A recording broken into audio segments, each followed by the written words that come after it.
I love characters and I think they're pretty fun to make. If you clicked on this video because you like making characters, then we might have a little something in common. Oh my gosh. Hey babes, welcome to the ward. Sometimes making characters can be a bit of a struggle, whether you feel like you're having a hard time with colors, shapes, outfits, or maybe it's just taking you a little longer than you'd like to get the results you want. Hopefully in this video I can help you with some of those. Just a disclaimer, while I do make a big effort to try and learn from what I see professionals doing, I myself am not a professional, and my advice is meant to help more with casual and personal character design. So if you're at art school or an art job and your higher ups want you to do things in a different way from how I teach, please listen to them because they probably know more than me. Also, this might be a bit exhausting just because I don't know where everyone watching this is at in their art journey, so just bear with me. Anywho, let's get into it. I'm going to talk a lot about the theory almost of designing characters with a big focus on art elements and principles, but I wanted to start with some advice on designing characters faster because some of these tips can help us later. Before we start cooking, we should get all the ingredients out first. That is to say, gather and look at references and inspiration before you start designing, so you don't have to keep interrupting your drawing concentration to go find something. Of course, it can be difficult to know exactly what you want for your character design beforehand, so don't feel bad if you get a new idea in the middle of designing and need to look something up. But just try your best to keep your research and drawing process semi-separate so they don't get in the way of each other. Also be aware that being almost completely reliant on references can really hinder your process and overall progress as an artist. Sometimes it's a good idea to try and struggle on your own for a while before you go and reach a reference, especially if you've already looked at 10 million other references. There also may be times when you know exactly what you want for a design and you know how to draw everything in it. In that case, great! But I think lots of people would agree that those lovely moments don't happen as often as we might like. So where can we look for inspiration? Naturally, social media is a great source to have because lots of people post their art that we can take inspiration from. But many people post aesthetic or informational things on different topics that can help give us ideas. It's a really good idea to save everything and anything you find interesting, even if they might seem unrelated to any current projects you're working on, because you never know when they can come handy.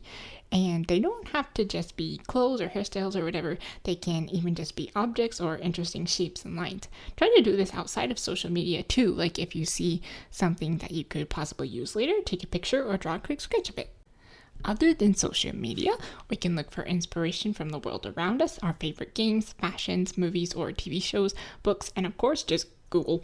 A great thing to know about is that when you're looking for specific fashion styles from certain eras, you can look up that era followed by fashion plate, and it should come up with primary sources relating to it. Going on with fashion, it's fun to use more common everyday fashion even if it's from a different time period, but I'd encourage you to look at high-end fashion too. A lot of people joke and say that they're weird and unpractical, and they certainly can be, but something to keep in mind with avant-garde etiquette is that it's more so meant to be a wearable art piece than actual clothing. So when we're trying to create striking characters, we can learn a lot from how these fashion designers use shapes and colors to create something interesting and memorable. It's also beneficial to know about different types of fabrics, fashion styles, what different pieces of clothing are called, etc., because that knowledge gives you a big arsenal of things to pull from that can enhance your character designs. All in all, I believe fashion design and character design go hand in hand, so I'd encourage you to take an interest in fashion if you haven't already. I'm not saying you have to become a fashion guru or anything, it's just a recommendation for the sake of your characters. Lastly, I'd like to mention that portfolios and concept art are really great to look at. Some professional artists post their work online.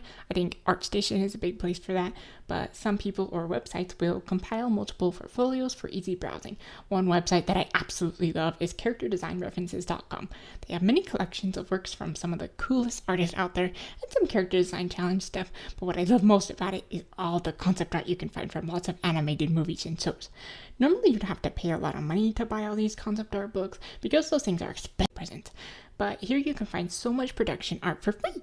It's really fun to look through, and I've even found some new shows to watch from it. So once you've got the references and inspiration juice that you need, you can get into designing.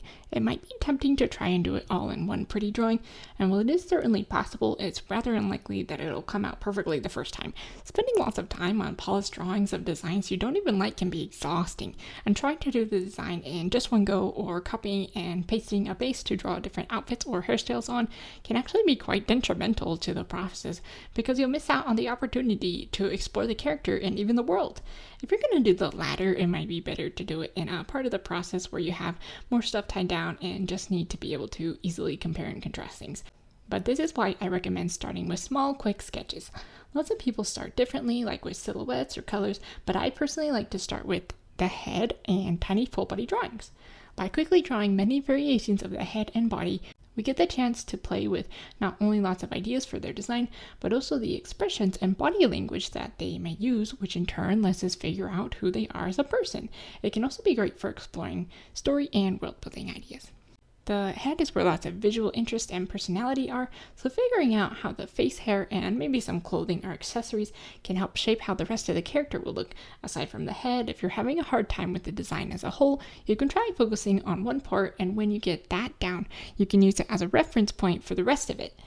By using little full body drawings, we can speedily get through drafts that we might think are good ideas in our heads, but don't actually work that well on paper. It is by the process of failing to draw the correct design that we figure out what works and what, until we eventually reach the desired result. Alrighty, let's move into how we can design characters better. First and foremost, character design is about communication. So when we're designing characters, we need to be thinking about what we want the audience to know about this character, which can also include what we don't want the audience to know about the character, in the event that we might want to hide things for the sake of plot twists and the like. Common things to communicate visually include the kind of world, environment, or climate the character lives in, their personality, lifestyle, the way they groom themselves, the things they like, their age, their status and wealth, their job or role in the story, and some other things, but I think those are the main ones, which I'll go through a bit with you on how we can effectively show those. When it comes to showing what world the character lives in, we ask things like, do they live in a fantasy or sci-fi setting, a historical or modern setting, magic or no magic? Are they more primitive or are they high-tech? And so on. By looking at the characters, we can get a feel and understanding for the kind of world they live in. Therefore, how you design them should reflect that, unless you're specifically writing about an alien cyborg time traveler in medieval Europe. It's usually better to make sure the characters fit their settings. With environment and climate, this reflects in the types of clothes the characters wears, but can also affect their skin, hair, face, and body type because different people develop different traits from living in different climates and having only certain types of food available to eat. Like, is the character here temporarily, or has their people adapted to living here for centuries? That thought can affect how they look and what they wear. With clothing, you usually find people living in cold areas wearing big jackets and protective clothing and gear, unless there's a type of person where the cold doesn't bother them, so they just go out in shorts or whatever. And for warm weather, they might wear either limited clothing or loose clothing in light colors. Maybe they live in a rainforest, so they could wear a raincoat or carry gear that can help them brave the dangers of the jungle. Even if you're writing a fantasy or sci-fi story, it's good to keep things at least a little grounded in reality. So if you're unsure what your character should wear or look like in different made-up settings, try and find a real-life place that is similar to it and see what the people there look and dress like. A character's personality can be encapsulated visually by showing the things that they like, the way they groom themselves, and with their body language and facial expressions. We can also use shapes and colors, but I'll talk about those more later.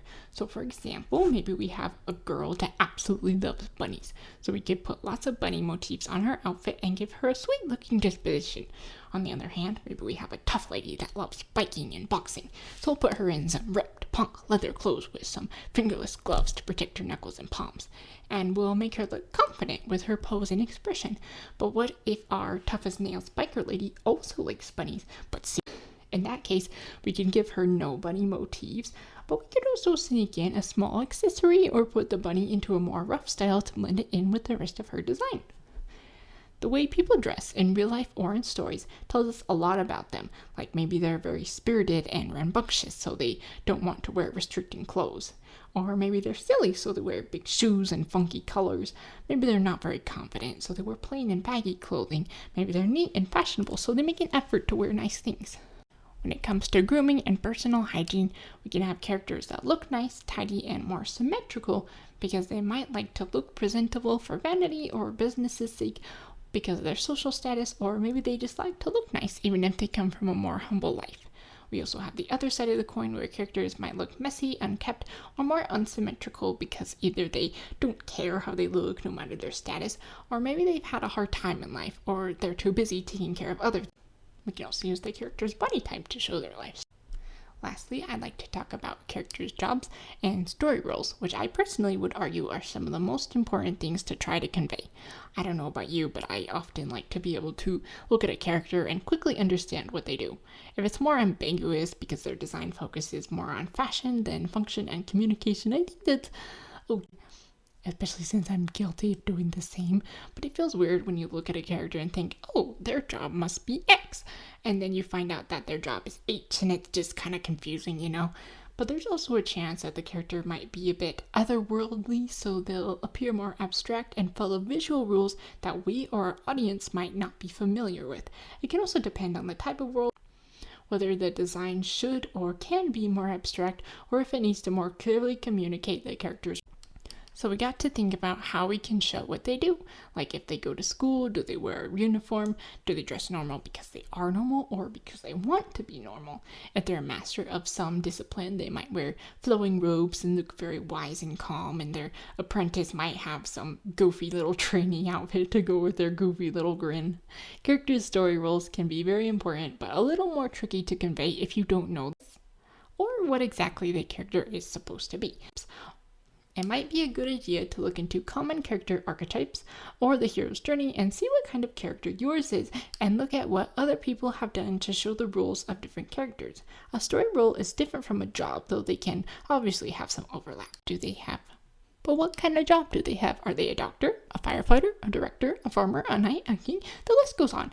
You don't necessarily need to have them wearing what a real-life person with this job would, but you can still use some visual indicators to express this, even if you're taking a more fantastical approach to the job, like taking some common things that people in these professions might use or wear and see how you can use them creatively. It might be a good idea to go and look up what these professions use, because sometimes we're like, oh, I already know what this job outfit looks like. And while that may be the case, sometimes delving in a little deeper can help us find little things we didn't know about before that we can incorporate into our. So how the heck do we take all that information and make our fictional kiddos look good? Here we can use art principles and elements to our advantage, namely shapes, colors, and compositions. Shapes are great for constructing interesting silhouettes and communicating the nature of the character. Shape language is a common discussion in character design for good reason, partially communication, but also because knowing how to use shapes masterfully can make your characters much more memorable and appealing. Having a good understanding of how to draw structurally and solidly is very helpful, but that's a topic for another time. Plus, I'm sure there's already lots of information you can find on that. Shape language refers to how different shapes convey different feelings, like how triangles and spikes feel dangerous, edgy, or spontaneous. Squares feel strong and grounded. Circles feel positive, comforting, and bubbly, and rectangles feel imposing and knowledgeable. Those are just very general classifications that are often used in design, and different people may have other opinions about what feelings certain shapes convey, and of course there's more shapes than those. Different types of lines can also be used similarly to shape language. But we can take these shapes and have our character's body, hair, clothing, and facial features imitate the shapes that express who the character is. You don't have to make the character look just like this shape, because that could make them look a bit strange if you don't know what you're doing, or if you're not even interested in doing that. But doing that certainly can make a character stand out. Different sizes of shapes can be used to say a lot too, like big shapes can make characters look more intimidating, and vice versa with small ones. We can also mix and match to show complexity and create more visual interest and contrast. Mixing shapes can help to offset certain effects some shapes may have if, say, you wanted your character to be mainly one certain shape for whatever reason, but it doesn't have the feeling you want to communicate. But if you find that your character designs aren't using much shape language, don't fret, because it's not the be-all end-all. Some stories call for designs that don't use shapes so prominently, and at the end of the day, the best way to show who a character is how we write and draw them, living their life and going through their story. Shape language is just a way to enhance what is already there.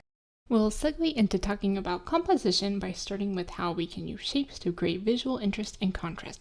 We can do this by putting different kinds of shapes and shapes of different sizes together. You can do the same thing with different textures. Part of why I said it's a good idea to learn about different kinds of fabrics is because it can help us use more kinds of textures. Utilizing these techniques can help make characters look less monotonous and more striking, and can help guide the eye to areas of detail and importance, which overall gives the design a lot more clarity, and having a variety of shapes and sizes together in contrast makes for better silhouettes. We should also be mindful of how to use composition to make the shapes look more appealing altogether. Unfortunately, with character design, it's a little more difficult to use things like the rule of thirds or the golden spiral like we might for standard artworks. I mean, like, it's not impossible, but there's still a few things that can help us. For example, symmetry. Most character designs are pretty symmetrical vertically because it helps them look balanced, though we might add some little accessories or pops of color on different sides to make things a little more interesting. Asymmetrical designs are a bit harder to handle, but can have great effects if done well. With asymmetry, you can push and pull the balance to get different effects. It can be used to make characters look disheveled or maybe a bit quirky, but it can also be great for communicating other ideas, like maybe they have a giant weaponized arm, or maybe they're a freaking monster, and the asymmetricalness of the design further enhances that idea. Designing a character horizontally is more like how we stack shapes and spread different things around. Unlike vertical symmetry, where we want things to be equal, horizontal shapes look better if they're varied in size. Like if a character's top and bottom are the same height, it looks kind of boring and unappealing, but if we change the ratios, things become a lot more interesting. Big, medium, small is a good concept to keep in mind when doing this because shapes and details have a better visual flow. But whether you're considering things vertically or horizontally, be aware that different sizes of things have different visual weights and can either make a character look grounded or like they're about to tip over. Neither of which are necessarily a bad thing, it's just something to keep in mind because, like I said before, communication and character design is very important and it goes hand in hand with composition. Dark and light colors have a similar effect to visual weight. Colors are another factor of composition, but they're also kind of their own thing. That's right, babes, it's finally time to talk about color theory. Similarly to shape language, colors also communicate a lot, possibly even more than shapes. Colors tend to evoke a lot of emotions and convey a lot of ideas that may change depending on cultural ideals and such, and each color has positive and negative meanings, but it is generally agreed upon that red is passionate and bold, orange is confident and sociable, yellow is happy and bright, green is natural, healing, or even greedy, blue is calm, loyal, or sad, purple is luxurious or mysterious, pink is sweet and compassionate, brown is rugged and dependable, black is dramatic and sophisticated, and white is pure and innocent. So just like with shapes, we want to use the colors that best reflect who the character is. But we also want the colors we use to look harmonious with each other, so we must understand different color schemes. A color scheme is a collection of colors that have a specific relation to each other on the color wheel. Important color schemes to know include, but are not limited to, monochromatic, where one color is used with varying tints and shades, complementary, which is two colors that are opposite each other on the color wheel, split complementary, where there's one color on the wheel and then the colors adjacent to the one opposite to the first color, analogous, which is 3 or 4 colors next to each other, and triadic, which is 3 colors that make a triangle on the color wheel. Now that we got all those down, we can enhance their appeal by experimenting with each color's value and saturation, and we can even adjust the hues a little bit to make things work together better.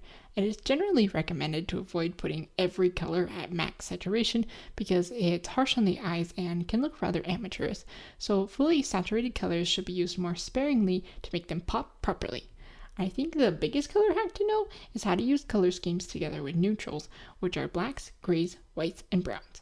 Neutrals acts as a grounding base so that when you add the colors you selected, they look much more put together, less messy, and it lets the colors stand out more even if, or especially if, they're used a bit more sparingly. When placing colors, it looks best when we spread them around to keep things looking balanced. Adding different colors accents in different places helps draw the eyes around the design. Let's finish by talking about detail and making a character that looks unique. Before I started working on this video, I asked my audience if they had anything they struggled with regarding character design, and one person mentioned that it can be difficult to try and make a character look recognizable without making them a pain to draw over and over, which is a totally valid concern. I myself tend to lean toward making my characters fairly detailed, and because I want to do comics and 2D animation, I've been trying to learn how to cut down on details and still make it so that my characters look polished. Different people may have different struggles with detail, like they want to use it to make their characters stand out, so they might want to use a lot, or for me, if my character isn't detailed, then they look unfinished. I love my scene lines. Others may want to keep the detail to a minimum for ease of drawing, but I think it mostly depends on what you're using the design for. If it's for something computer animated or maybe something for a small handful of illustrations, then feel free to go ham on detail. But if it's something that's going to be drawn over and over, try and keep it more simple. I've noticed that designs that focus on composition, balancing ratios of shapes, and maybe have a few unique features make simple designs look the best. If you're not sure how to do either of these, or even anything that I've talked about in this video, look at works from people that do know how, and really take note of what they're doing and why. What makes the character look good, and what about them works well for the project that they're in. Studying others' work is almost always beneficial to our own. When trying to make a character stand out, detail is still an important factor, because if there's nothing interesting on the design, then there's nothing to remember. But if it's too crowded, then there's too much to remember. So the brain simply might not latch onto anything. If you are going to add lots of detail, repetition and symbolism are your friends, because they make things look more cohesive and intentional, kind of like with spreading the color around so the eye knows where to look. If you use a bunch of different patterns in an effort to make them look fancy, more likely they'll end up looking like a mess, so it's best to pick a few and use them throughout the design. Symbolism relates to the earlier thing about communication, because if you're going to put lots of detail in, you might as well have them say something about the character. But whether the design is detailed or not, having one or a few standout features helps make the design feel unique. It could be a facial feature, something with their outfit, or maybe they have a weird hairstyle. Art style also helps make characters look more recognizable. A well-developed art style with proper use of structure can turn a very simple design into something memorable and marketable.